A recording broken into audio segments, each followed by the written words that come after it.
Does anyone like John Cena? Nope. Alright then, for all you wrestling geeks out there like me, this is going to be my TLC review, but this will be a little different because I haven't fucking seen it yet. When I did my Walking Dead marathon, I decided to start at 20 minutes before TLC started, and well, I ran through for about 2 hours. So I missed the first hour and a half, and after that I kind of just watched bits. I watched the main event.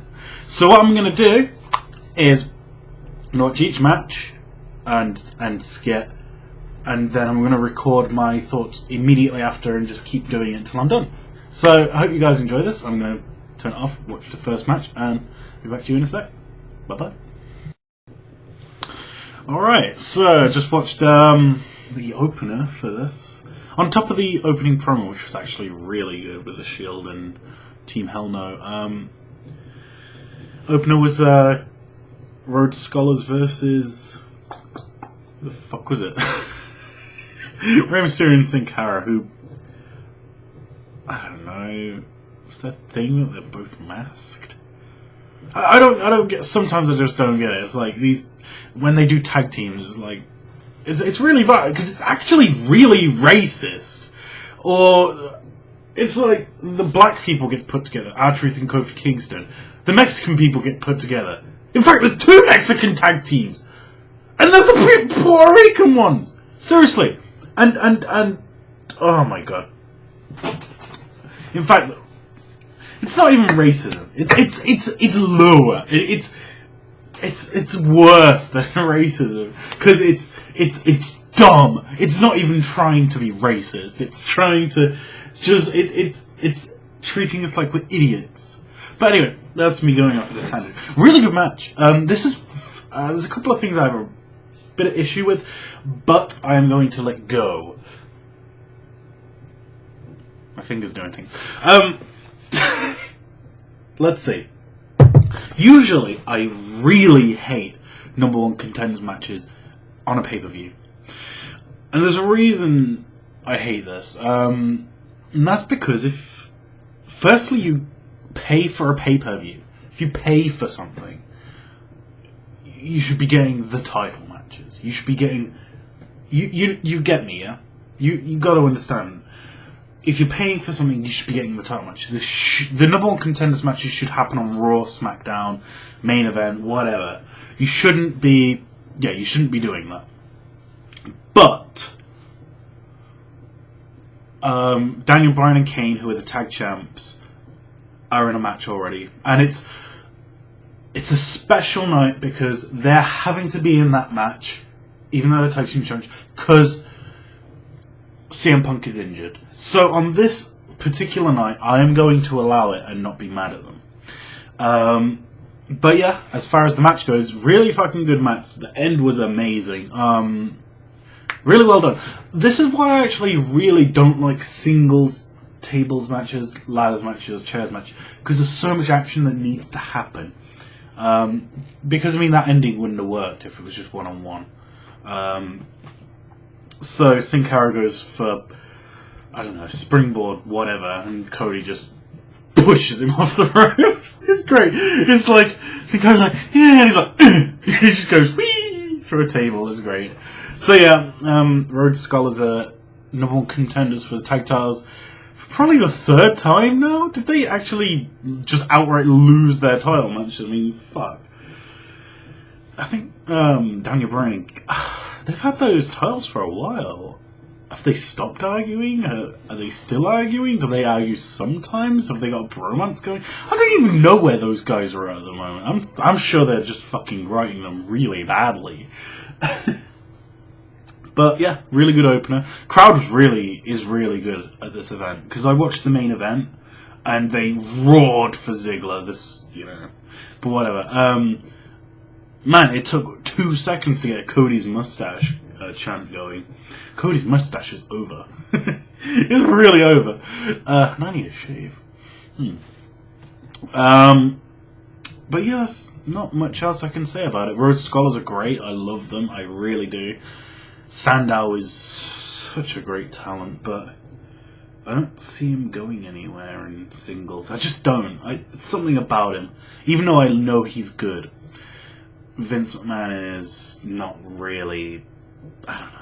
I don't trust the man to do what's right. But I'm going to move on to the next match, which I have no idea what it is. So I'll be back in a sec. See you soon. Alright then. I just watched the second match of the night. It was Antonio Cesaro, oh man, I love that thing, versus R-Truth for the second month running. And I'm almost 1,000,000,000% sure there was no number one contenders match for this. Which... there's two reasons you fucking have a match for the title. One, you have beef with the guy. You're in a feud with the guy. Two, you've won a match to get it. I don't think these guys have either. And not only that, Cesaro beat R-Truth already. He beat him. He beat him already. Fair and square. No bullshit. It was just like, so R-Truth gets another go? Why not someone else? It's just lazy. It's fucking lazy as fuck. And it's lazy. It's just lazy. And the worst thing is, because of Antonio Cesaro's gimmick, his whole anti-America shtick, it's so hard to get him into a real story, because that's all he is. He is anti-America. He's not Antonio Cesaro, the pound-for-pound strongest guy on the roster. He's not Antonio Cesaro, amazing wrestler. He's Antonio Cesaro dick. And not even a dick because he's a dick. He's a dick because he doesn't like America. And that's all they do with anyone who's not American. It's pretty much it. They fucking... any time that the Canadians, fucking anti-Americans, William Regal did it for a while, I'm sure Wade Barrett did it at one point. Anyone who's not from fucking America, they'll just slap that gimmick on them and fucking get everyone to chant USA, USA. This is the most lazy fucking bullshit in the world. And it's not good. It's really not good for a fucking character. Because you don't develop from it. You don't get any real stories. And this shows. It really does. All Cesaro's done is held the title. And that will not propel you to superstardom. You need a character. And I think he's doing his best. He is doing his best. He's doing amazing as well. He's really talented. I think Vince McMahon is just maybe 30 years behind the times. You know, we kind of want something tangible, I guess, for a storyline. I mean, at least make it competition. There's no real competition. It's like R-Truth had a shot, and then it's like they could have, you know, Raw. They could have had four-way match for the number one contendership. Would have been a great match. 10 minutes, you know, R-Truth wins. Oh, R-Truth gets another shot. That's fine. I can deal with that. But the fact that it's just like R-Truth gets shot. R-Truth. It's just R-Truth. Just R-Truth. It's okay. Just R-Truth. It's just R-Truth. Anyway, that was a 3-minute 24-second rant on what's wrong with this match. The match itself, commentary was really bad. Oh my god. JBL, fucking Cole and Lawler just fucking talking about America versus Switzerland and making really bad jokes and oh god. Cesaro's amazing as usual. R-Truth's very good in the ring. He always has been, and I've always liked him for it. The problem is he's been stuck with this stupidest little Jimmy thing. Seriously, I guarantee, right, when R-Truth was a bad guy, that he came up with the little Jimmy thing. Like, you're all little Jimmys. And Vince McMahon was like, yeah, let's go with that. And then when they were thinking Vince McMahon's there and he's like, yeah, let's turn him face. And then he's got an imaginary friend called Little Jimmy. And it's all like, this didn't go very well. It's like a performer has came up with their own stuff and then Vince McMahon absolutely makes it the worst thing ever. Seriously, I don't think there's any way to make it worse. But yeah, good match. R-Truth hits the lie detector and the axe kick in a row, and still doesn't get a pin. I don't even remember what his finisher is. Fuck! What's his finisher? When he hit the axe kick, I was like, oh shit, that's actually a big thing. Because that's his finish. Actually, before that, it was the lie detector. And when he didn't go for the cover after the lie detector, I was like, what? And then he hit the axe kick, and I was like, oh, that's his finish. And that obviously wasn't his finish, because Cesaro kicks out, and they don't make a big deal out of it. Well, they did, but they didn't fucking call it, oh my god, this is his kick, it's gonna be the champion! Ah! So, obviously, that's not his finish. I have no fucking clue what his finish is. Anyone? Yeah, but, the finish of the match is actually really good. Cesaro chucks Truth towards the ref. Truth stops himself, and Cesaro uppercuts him in the back of the head whilst he stopped himself. Which is, I like that a lot. He's not cheating, but he's, you know, it's good. And then he neutralizes R-Truth, which is one of the best neutralizers I've seen from him. It was just up and down, fucking ragged right into the floor. And really good match. I've probably talked way too much about just this one match. It was mostly about why I hate this match, as a rule. But the match itself was very good. I just have a problem with some of this. Yeah.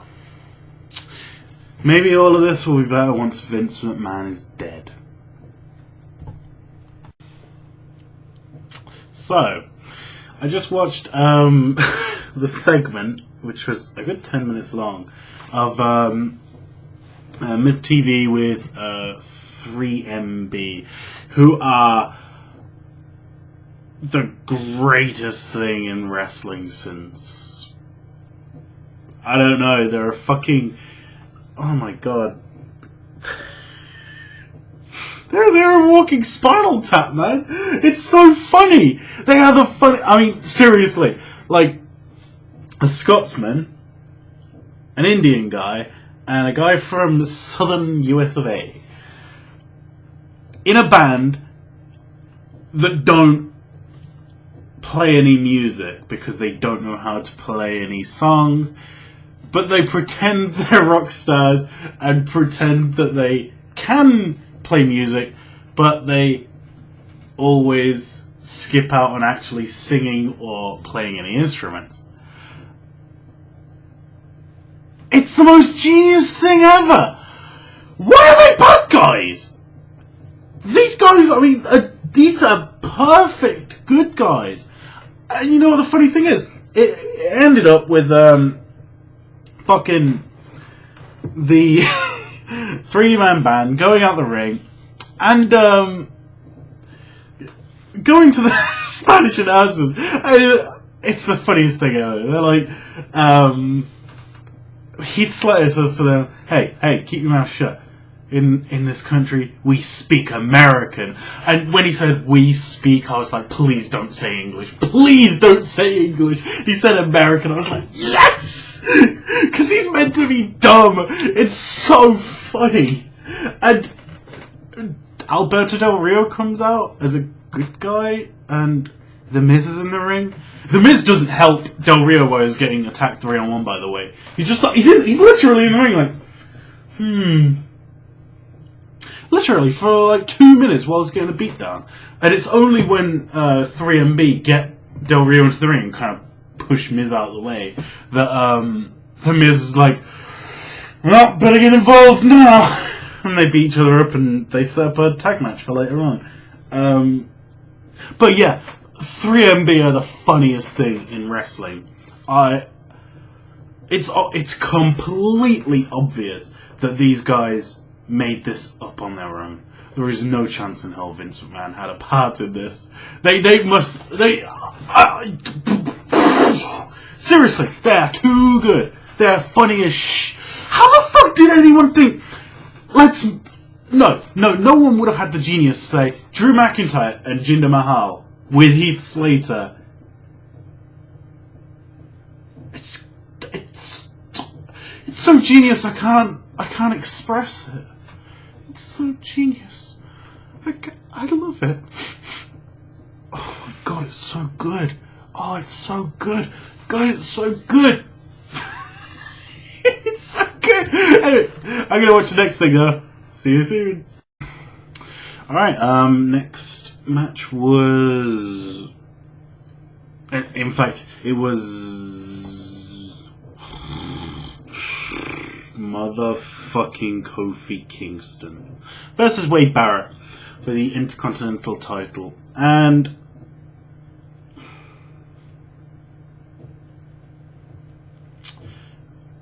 if there was one person on the entire WWE roster that I would get rid of completely, it would be Kofi Kingston. And I would do that over John Cena, over... I don't know, who do I really not like? Actually, just Cena and him at the moment. Maybe over Big Show, over Sheamus. Actually, I think Sheamus is actually kind of good in different ways. But Kofi Kingston is so useless. I saw an interview with him the other day, and the guy does his interviews. He kind of shouts like this. He's really energetic and stuff.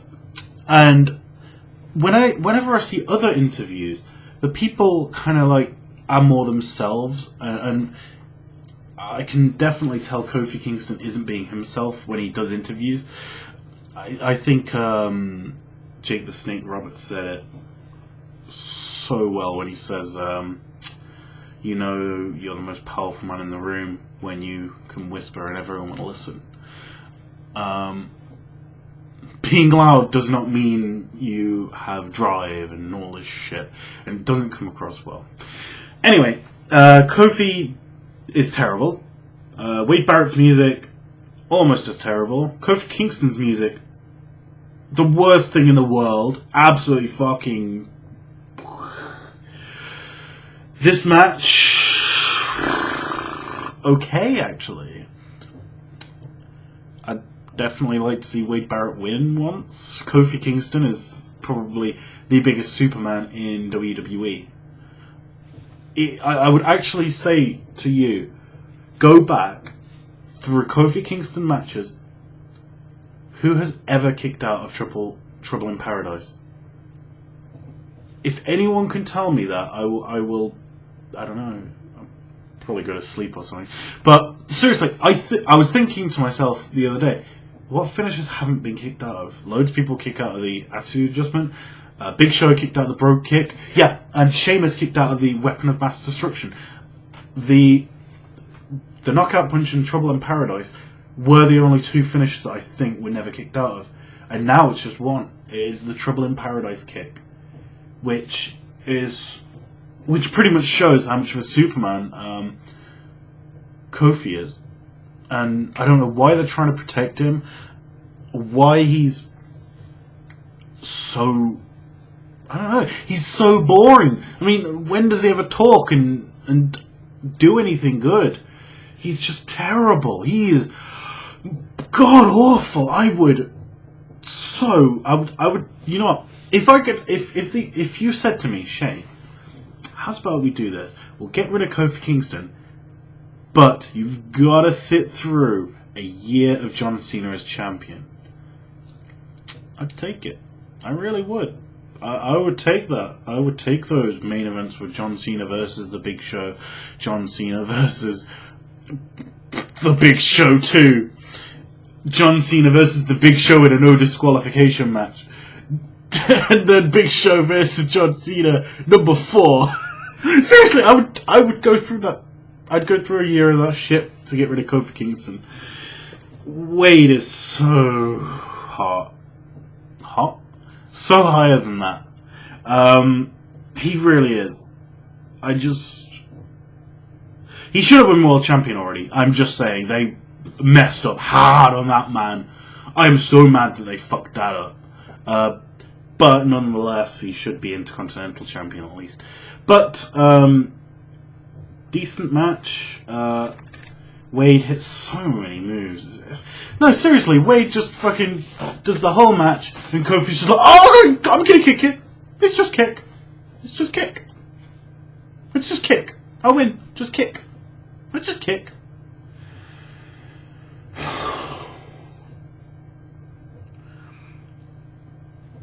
Kofi Kingston, man. Kofi Kingston.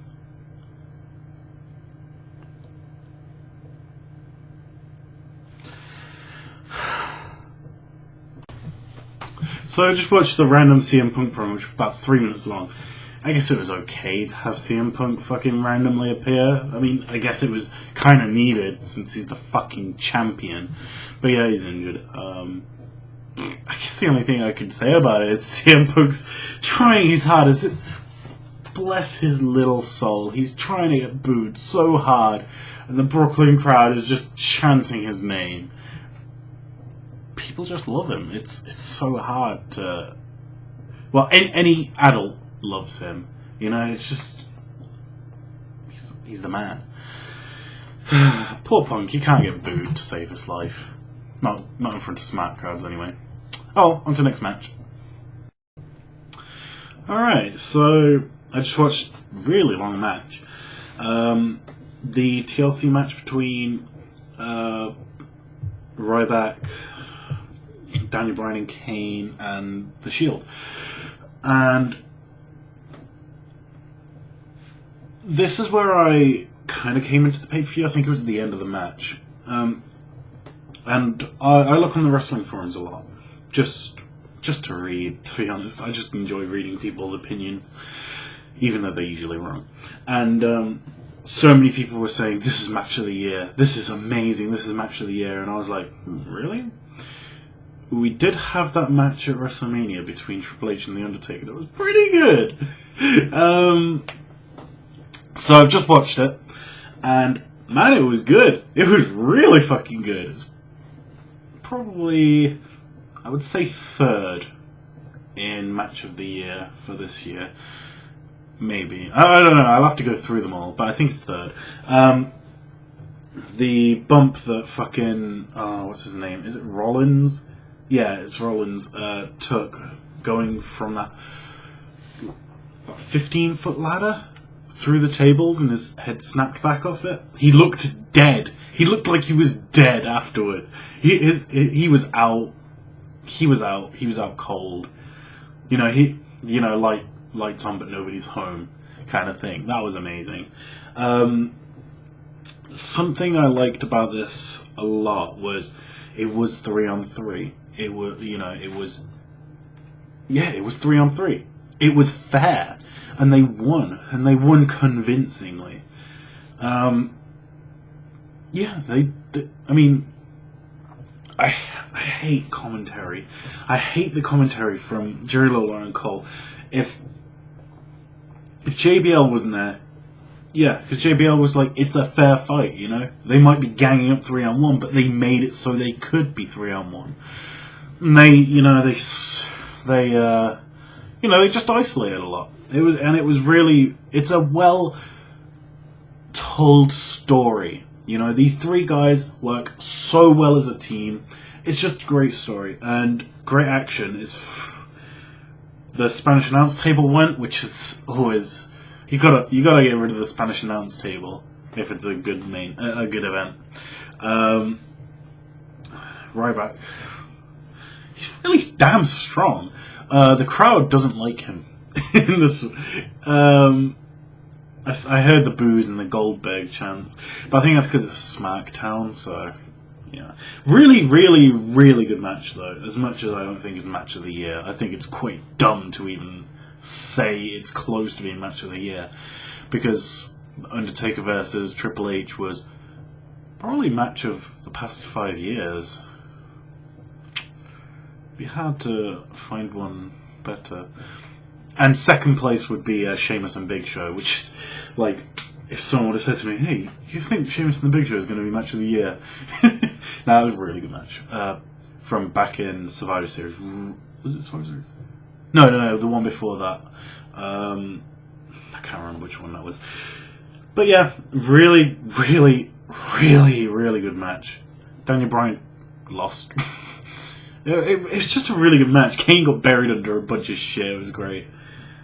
These guys are good. I mean, the wrestling forum. I'm not the wrestling forum kind of guy who looks at all the indie guys and goes, "Oh my god, this guy is the greatest guy ever." That's what people were saying about Dean Ambrose, that he's the greatest wrestler ever. People used to say that about Daniel Bryan before he came in. And yeah, when Dean Ambrose fucking debuted, I was like, oh god, this is going to be a train wreck, I think. But they've handled it really well. But I think that's because the three are just so good, I guess. So even if there is a bit of bad writing in the storylines, they can kind of, plug those cracks. But yeah, amazing match, fuck. So much action. It wasn't that long. Maybe 15 minutes, sorry. But yeah, I loved it. Probably third in my match of the year, if I have a good old think about it.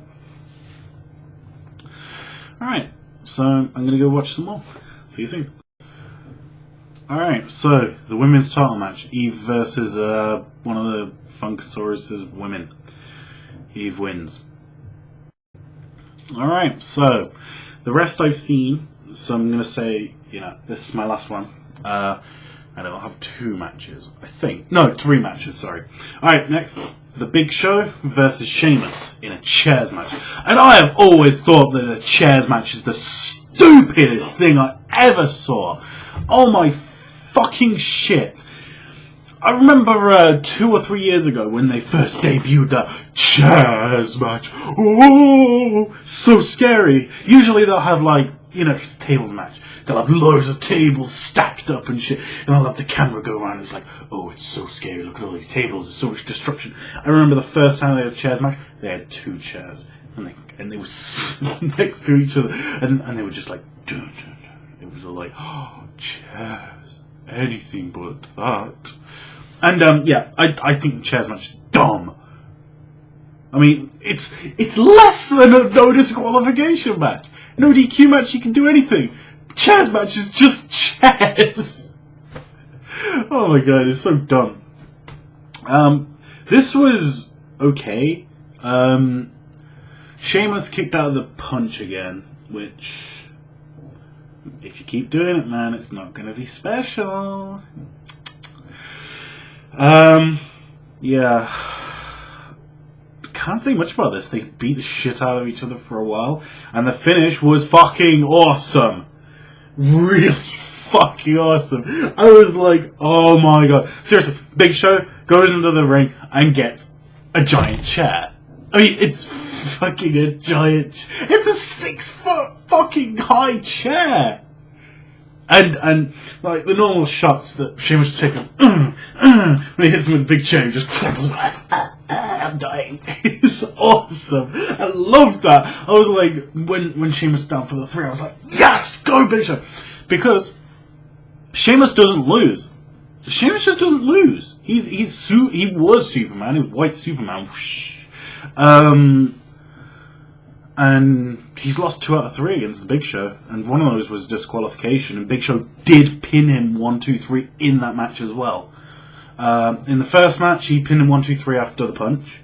The second one, he pulled the ref in the way, and then when Sheamus went to look after the ref, Big Show punched him and got the 1, 2, 3, and then they disqualified him later. So in that match, he was pinned 1, 2, 3, and then in this match, gets hit by the giant chair, pinned 1, 2, 3. 3 matches in a row, he was pinned 1, 2, 3 by the Big Show. I remember when JBL said, when Big Show won the title, he might hold that until he retires. I think that's what they're going to do. I think Big Show's going to retire soon, and he's going to retire with the title. And I'd love that. I really would. The guy deserves it.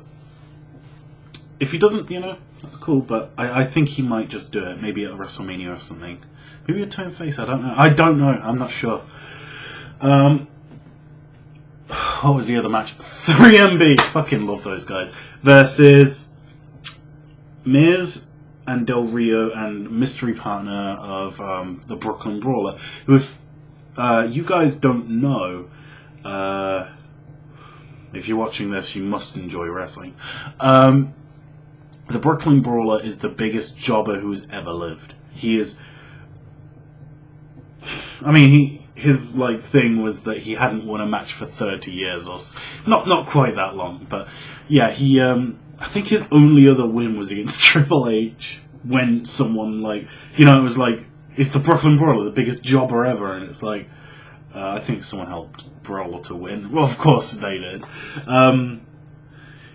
but yeah, so they're the Brooklyn Brawler, and I was like, really? The Brooklyn Brawler? It's Brooklyn? I guess you're trying to get the fans on your side? This is okay, I guess, if we're going to bring back some legends. But then they brought back Tommy Dreamer on Monday night, and I was like, ugh, these aren't the kind of legends I want to see, guys. Can I get some Psycho Sid or some fucking Vader or something? Something was so wrong about this match. This is backwards. Because I'm very sure the Brooklyn Brawler was a heel. The Miz should be a heel. Del Rio should be a heel. And 3MB, they have such potential as faces. I remember, right, 1999, late 99, it's 5 Series, yeah.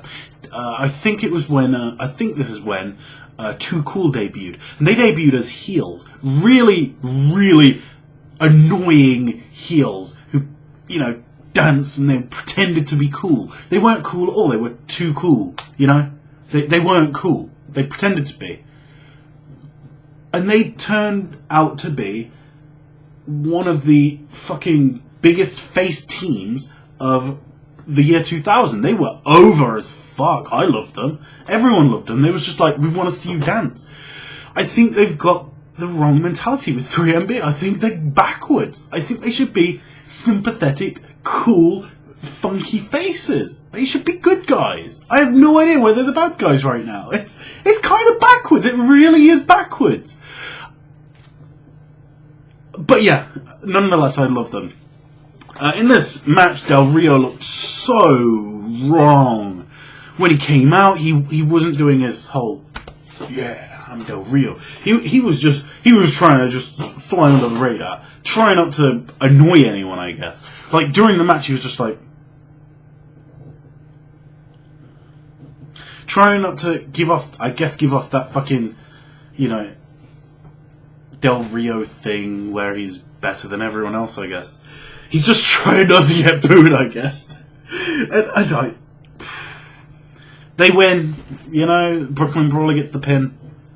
3MB lose. They don't really need to win matches to get over, because eventually, I hope to God, my God, I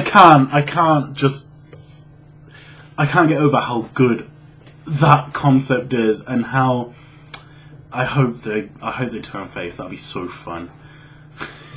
They can't sing or play instruments. This is the best thing, and they pretend they can. Oh shit. Okay, next main event, which shouldn't have been the main event at all. The main event should have been the 6-man TLC match, but ladder match: Cena versus Dolph Ziggler. And Dolph Ziggler has a really good point when he says, why do I have to put my Money in the Bank briefcase? What do I win if I win? I win nothing. You know, I had to put up my Money in the Bank contract before against this guy called Chris Jericho, and I beat him and ended his career. What do I get if I win? You know what, it's fucking nothing. Seriously, fucking John Cena gets absolutely everything. I don't care if it's fucking scripted, they should at least make it seem fair. I mean, am I the only one with fucking eyes?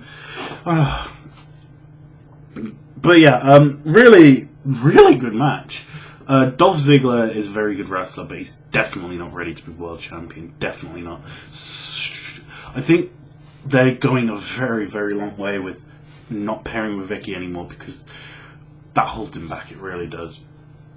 I think he's definitely ready to go on his own. Fuck. I mean, fuck. By the end of this match, the end is Cena's going up the ladder and AJ pushes the ladder over. As Cena hits the ropes, Ziggler runs in and kicks him in the head, and then climbs the ladder himself. And this led me to the thing where I thought, oh, AJ's with Ziggler. They could do a whole kind of Edge thing, you know, where Edge and Lita were together. Because, I mean, seriously, no one likes AJ, yeah? So why not turn her heel and have her fucking be a complete whore, which she is. She's already fucking, at least in storyline terms, been with Kane, Daniel Bryan, John Cena, Dolph Ziggler, and CM Punk. Yeah, that's 5 people. 5 fucking people. So, what? I mean, fuck. Her and Ziggler in the middle of the ring. Live sex celebration. I am up for that shit. Who wouldn't want to see that? I should be writing this shit. Live sex celebration. AJ Lee and Dolph Ziggler. But yeah, I think they're not going to do that. They didn't on Raw. I was like, ooh, they're going to do this. This is going to be good. And yeah. Really, really good match. You saw the crowd was like, you can't wrestle. John Cena tried a Hurricane Rana, botched it really hard. John Cena did a monkey flip, botched it really hard. I'm not sure if these were Dolph Ziggler's fault or if they were John Cena's fault. But yeah, really fucking good match. Really good match. I thought at times Cena was going to win. I also thought Ziggler might win early, and then challenge the Big Show to a one-on-one match, but that would never would have worked, really, would it? But yeah, that's all I'm going to talk about that match, because it was just a good match. It was a good ladder match, and the end was the real clincher. The crowd roared for Ziggler when he unhooked the briefcase. It was like, yeah! No one liked Cena in that fucking building. I hate how the commentators no-sell the crowds when they're fucking booing John Cena. Seriously, they don't go, oh, when they're cheering Ziggler, they're not, oh, this crowd is solidly behind Ziggler. You never hear that in a Cena match. Seriously, listen out. You will never, ever, ever hear a crowd, the commentators, say that someone is getting cheered over Cena. It's true. You will never hear it, ever. Trust me, I listened for it. So yeah, that's TLC. I hope you enjoyed this. Decent pay-per-view. Really, really good 6-man TLC match. I really enjoyed it. The Shield is coming together very well. I hope they stick with the whole we're a unit, because the Core did that, with Wade Barrett, and he said, we're all as one. No one is the leader. And that really is a good idea, a good concept, if you can keep it up. If you can't, it just kind of falls apart. I like the idea of them being a cohesive unit, and I love it. It's great. So let's see if we can keep it up. They're really good talents. So yeah, that's my wrestling review. I'll be back for the Royal Rumble in late January. So I'll see you around. Bye-bye.